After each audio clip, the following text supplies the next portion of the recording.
வணக்கம். நமக்கு எல்லாருக்கும் ஒரு கேள்வி உண்டு. என்னன்னா, எனக்கு மட்டும் ஏன் இப்படி நடக்குது? எல்லாரும் நல்லா தானே இருக்காங்க. எனக்கு மட்டும் ஏன் இப்படி நடக்குது? அப்படின்னு நம்ம அடிக்கடி கேட்குறோம். இந்த கேள்விய நாம மட்டும் தான் கேட்டுருக்கோமா? இல்ல வேற எல்லாரும் கேட்டுருக்காங்களா?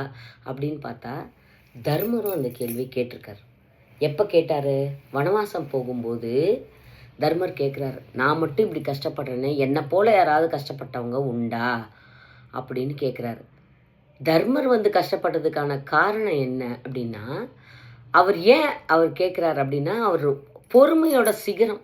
மகாபாரதத்தில் ஒரு ஒரு கேரக்டருக்கும் ஒரு ஒரு நற்குணம் உண்டு. தர்மர்கிட்ட வந்து நம்ம கற்றுக்க வேண்டிய குணம் என்னன்னா, பொறுமையும் சகிப்புத்தன்மையும் தர்மர்கிட்ட இருந்தது. அந்த தர்மர் வந்து அவரே வந்து கஷ்டம் தாங்க முடியாமல் எல்லாருக்கும் இருக்கிற கஷ்டம் மாதிரி எனக்கு மட்டும் ஏன் இந்த கஷ்டம் வந்தது அப்படின்னு அவர் கேட்கும்போது அங்கே இருந்த முனிவர்கள் தான் என்ன கதை சொல்கிறாங்கன்னா, ராமபிரானோட கதையை சொல்கிறாங்க. அதே சமயம் நலச்சக்கரவர்த்தி கதையை சொல்கிறாங்க. இந்த கதையெல்லாம் வந்து மகாபாரதத்தில் வருது. ராமாயணத்தில் ராமாயணம் மட்டும்தான் வரும், நலசரித்திரத்தில் நலசரித்திரம் மட்டும்தான் வரும். ஆனால் மகாபாரதத்தில் மட்டும்தான் எல்லாத்துலேயும் இருக்கிற கதைகள் எல்லாமே வரும். இதை வந்து தர்மருக்கு வந்து இந்த பொறுமை குணம் எப்படி வந்தது அப்படின்னா, அவர் இயல்பில் ராஜாவோட யம தர்மராஜனோட புள்ள அவர். அதனால் நீதி நேர்மை நியாயம் எல்லாமே தெரியும். அப்படி இருந்தும் அவர் வந்து யுதிஷ்டர் வந்து பட்டம் கட்டி ஆட்சிக்கு வராரு. ஆட்சிக்கு வந்த உடனே அவங்க அந்த ராஜசூய யாகம்லாம் செய்கிறாங்க. செய்யும்போது வியாசர் வரார். செய்யறதுக்கு முன்ன வியாசர் வந்து என்ன சொல்கிறாருன்னா, அப்பா இனிமே ஒன்னால தான் இந்த குடும்பத்துக்கு கஷ்டம் வரப்போகுது, ஒன்னால தான் வந்து ஒரு பெரிய மகாபாரத யுத்தமே வரப்போகுது, அதனால நீ இனிமேல் பொறுமையாக இருக்க வேண்டியது அவசியம் அப்படின்னு சொல்லிட்டு வியாசர் சொல்லிட்டு போய்டுறார். அன்னிலேருந்து இவர் என்ன பண்ணுறார், தர்மர் வந்து வாயவே திறக்கிறது இல்லை. யார் என்ன கேட்டாலும் அவர் சொல்கிறார். அவங்க சகோதரர்கள்லாம் கூப்பிட்டு அவர் என்ன சொல்கிறாருன்னா, என்னை வந்து வியாசர் சொல்லியிருக்கார், என் பேரின் பொருட்டு யுத்தம் வரும்னு சொல்லியிருக்கார். அதனால் இனிமே நான் எந்த கருத்துக்கும் நான் மறுப்பு தெரிவிக்க மாட்டேன், இனிமே வந்து நான் கோபப்பட்டு நடந்துக்க மாட்டேன்னு அவர் சபதம் எடுக்கிறார்.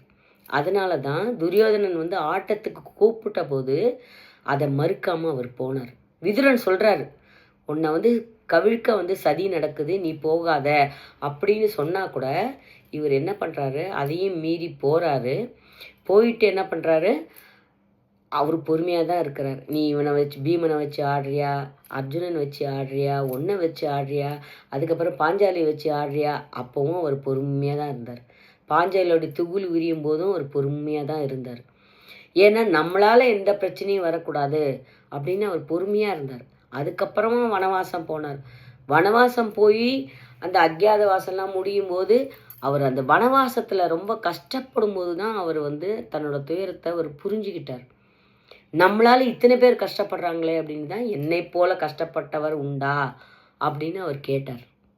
அப்படி ஒரு பொறுமையின் சிகரம் தர்மனுக்கே அவ்வளோ கஷ்டம் வரும்போது ஏன் நமக்கு வராது? ஆனால் இந்த கஷ்டத்துலேயும் இந்த கேள்வியை வந்து ராமர் கேட்கல. ஏன் எனக்கு இப்படி நடக்குது அப்படின்னு கேட்கல. ஆனால் லக்ஷ்மணன் கேட்குறான். நாளைக்கு பட்டாபிஷேகம்னு சொன்னாங்க, இன்னைக்கு வந்து ஒன்று வனவாசம்னு சொல்கிறாங்க, நீ ஏன்னு கேட்க மாட்டியா அப்படின்னு கேட்குறாரு. உடனே இவர் சொல்கிறார், தம்பி இது விதியின் விளையாட்டு, இதில் நாம் தலையிட வேண்டியது ஒன்றுமே இல்லை அப்படின்னு அவர் சொல்கிறார். ஒரு ஒரு கட்டத்துலேயும் அவர் சொல்கிறார், இது விதியோட விளையாட்டு, அதுக்கேற்ப நம்ம அனுசரித்து தான் போகணும் அப்படின்ற அந்த கருத்தை அவர் வந்து பதிவு பண்ணுறார். அதே பொறுமையே இல்லை அப்படிங்கிறதுக்கு உதாரணம் என்னன்னு கேட்டேன்னா, திரௌபதி வந்து இந்த மாபெரும் யுத்தத்துக்கு காரணம் வந்து யார்? திரௌபதி. எப்படி அப்படின்னா, அவங்க வந்து அந்த இந்திரபிரஸ்தம் கட்டி அந்த வீட்டை பார்க்குறதுக்கு துரியோதனன் வரான். வரும்போது அவள் வந்து புருவத்தை வந்து திருத்திருப்பாளாம். இப்போ வந்து ஃபேஷன் வந்து புருவத்தை திருத்தாதவங்க வந்து ரொம்ப ரேர், ரொம்ப ரொம்ப ரேர். அந்த புருவத்தை அவள் திருத்தி இருக்கும்போது துரியோதனன் வந்து அவள் மேலே நின்று உப்பரிக்கையில் நிற்கிறான். அப்போ அவள் திருத்தின புருவத்தை பார்த்தோன்னே துரியோதனனுக்கு சிரிப்பு வந்துதான், வித்தியாசமாக இருந்துதான், அது நல்லாவே இல்லைங்கிற மாதிரி அவர் சொல்கிறார். துரியோதனன் சிரிச்சான். அவளை பார்த்து சிரிச்சுக்கிட்டே தான் இவன் என்ன பண்ணான், தண்ணி எது பள்ளம் எது தெரியாமல் அவன் வந்து அது தண்ணி இல்லை அது சமதளம்னு நினச்சி அதில் காலை வைக்கும்போது அவன் தண்ணிக்குள்ளே விழுந்துடான். அதுக்கப்புறமா தான் திரௌபதி வந்து அவள் சிரிக்கிறான். சிரித்த உடனே தான் அவனுக்கு வந்து நாம் விழுந்ததை அவள் பார்த்துட்ட. நாம் எப்போவுமே சாதாரணமாக ஒருத்தர் கீழே விழுந்தோடனே என்ன பண்ணுவோம், டக்குன்னு எழுந்த உடனே அடிபட்டு தான் நம்ம பார்க்க மாட்டோம். நம்மளை யார் பார்த்தா, நம்ம கீழே விழுந்தது யார் பார்த்தா, நம்ம அவமானப்பட்டதை யார் ரசித்தா அப்படின்னு தான் நம்ம பார்ப்போம். அதே வேலையை தான் அவனும் செஞ்சான். கீழே விழுந்தோடனே யார் பார்த்தாங்கன்னா திரௌபதியும் அவனோட தோழிகளும் சிரிச்சிட்டு இருந்தாங்க. அது அவன் மனசில் போய் பதிஞ்சிடுது. அதாவது பொம்பளைங்க சிரிக்கிற லெவலுக்கு நம்ம போயிட்டோமே அப்படிங்கிற அந்த கனல் இருந்தது. கர்ணனுக்கு ஏன் அவன் மேலே தீராத கோபம் அப்படின்னா, கர்ணன் வந்து சுயம்பரத்துக்கு வரும்போது அவன் என்ன பண்ணான்னா, சூதன் மகனை நான் ஏற்க மாட்டேன்னு அவன் சொல்கிறான். ஒரு தேரோட்டி மகனுக்கு நான் மாலையிட மாட்டேன்றான். அந்த மீனை அடிக்கிறதுக்காக அவன் வரான். அர்ஜுனன் அடிக்கிறதுக்கு முன்னே கர்ணன் தான் முதல்ல எழுந்து வரான். எழுந்து வரும்போது அவள் தேரோட்டி மகன் அவளுக்கு தெரிஞ்சதுனால அவள் என்ன பண்ணுவான், நான் தேரோட்டி மகன் வந்து இதற்கு வந்து நான் வந்து மணக்க மாட்டேன் அப்படின்னு அவள் சொன்னதுனால தான் கர்ணன் வந்து அந்த இடத்த விட்டு போகிறான். அவனுக்கும் மனசில் வருத்தம் இருந்தது. நம்மளை ஒரு தேரோட்டி மகன்னு அவள் சொன்னதுனால அந்த கோபமும் இருந்தது. அதனால தான் துரியோதனன் என்ன செஞ்சாலும் அவன் கர்ணன் வந்து அதுக்கு ஒத்து ஊதி கடைசி வரைக்கும் சண்டை போடுறதுக்கு அதுவும் ஒரு காரணம். ஆனால் அந்த பொறுமையை இழந்ததுனால பின்னால் அவளுக்கு பொறுமை வந்தது. யாருக்கு? திரௌபதிக்கு. அந்த அந்த பழமொழி வந்துச்சுல, பொம்பளை சிரிச்சா போச்சு புகையில விரிச்சா போச்சுன்னு. அந்த பழமொழிக்கான காரணம் வந்து திரௌபதி சிரித்ததுனால் மாபெரும் யுத்தம் நடந்தது. அதுதான் இந்த பழமொழி வரத்துக்கான காரணம்னு சொல்கிறாங்க. பட்டு அது எந்த அளவுக்கு உண்மைன்னு எனக்கு தெரியல. ஆனால் அப்படி சொல்கிறாங்க. அதுக்கப்புறம் போக போக திரௌபதி வந்து ரொம்ப பொறுமையின் சிகரமாக மாறுறா. அந்த துகில் உரியும் போது கூட அவள் கண்ணா பறந்தாமா அப்படின்னு சொல்லி இது பண்ணப்புறமா கூட அவள் வந்து அதை மனசில் வச்சுக்கிறா. 5 கணவர் இருந்தும் நம்மளை வந்து இப்படி பண்ணிட்டாங்களே அப்படின்னு நினச்சி அவள் ரொம்ப கஷ்டப்படுறாள். அதுக்கப்புறம் 5 உப பாண்டவர்கள் இறந்தாங்க இல்லையா, அப்போவும் வந்து அவளுக்கு மனசில் வருத்தம் இருக்குது. அப்போவும் அவள் பொறுமையாக தான் இருக்கா. ஆனால் அஸ்வத்தாமனை வந்து கொல்றதுக்கு இவங்கெல்லாம் போவாங்க. நான் இன்னைக்குள்ளே அஸ்வத்தாமனை கொன்னுடுறேன் அப்படின்னு சொல்லி கிருஷ்ணனோட அர்ஜுன் கிளம்பி போவார். போயிட்டு கிருஷ்ணன் சண்டையில் என்ன பண்ணுவாங்க, அஸ்வத்தாமன் நெத்தியில் வந்து ஒரு மணி இருக்கும். அவன் சிரஞ்சீவி, அவனை வந்து யாரும் கொல்ல முடியாது. அந்த மணியை எடுத்துட்டோன்னு கிருஷ்ணர் வந்து அந்த தூங்குற குழந்தைங்கள நீ கொன்னதுனால உனக்கு எப்போவுமே அந்த உன் காயத்துலேருந்து ரத்தமும் சீழும் வடிஞ்சு உனக்கு மரணம் வரக்கூடாது. ஆனால் மரணத்துக்கு சமமான அந்த கண்டம் இருக்கணும், அந்த வலியும் வேதனையும் உனக்கு இருக்கணும்னு கிருஷ்ணர் வந்து சாபம் கொடுத்துறாரு. அவருக்கு மனசு அடங்கிறது இல்லை அந்த குழந்தைங்களை கொன்னதுன்னு. அதனால தான் அஸ்வத்தாமன் வந்து இன்னமும் வந்து இமயமலை சாரில் அந்த சீழும் சகதியமாக அலையிறான்னு சொல்கிறாங்க. அப்போ அர்ஜுனன் வந்து அவனை கட்டி போட்டு இழுத்துன்னு வந்து திரௌபதி காலில் விழ வைக்கிறான். நான் அவனை கொல்லணும், நீ என்ன சொல்கிற அப்படின்றான். உடனே திரௌபதி சொல்ல, கிருப்பை வந்து என்னோட தோழி, அவளும் என்னை போல் நான் 5 மகன்களை எழுந்துட்டு நான் எவ்வளோ கஷ்டப்படுறேன் அதே கஷ்டம் அவளுக்கும் இருக்கும், கிருப்பாக்கும் இருக்கும். அவனை கொல்றது ரொம்ப தவறு. நீ எனக்கு தான் குழந்தைங்க இல்லை, அவளாவது குழந்தையோட சந்தோஷமாக இருக்கட்டும், விட்டுடுங்க அவனை கொல்றதுக்கு மனசு வரல. இவனை கொல்றதுனால நம்ம போன பசங்களோட உயிர் வருமானு கேட்குறா திரௌபதி. மகாபாரதத்தில் இருக்கிற ஒரு கதையும் நம்ம ஒரு குணத்தை வளர்த்துக்க வேண்டியதே சொல்லுது. அதே சமயம் பெண்கள் வந்து அடக்கமாக இருக்கணுங்கிறத இந்த சம்பவம் சொல்லுது.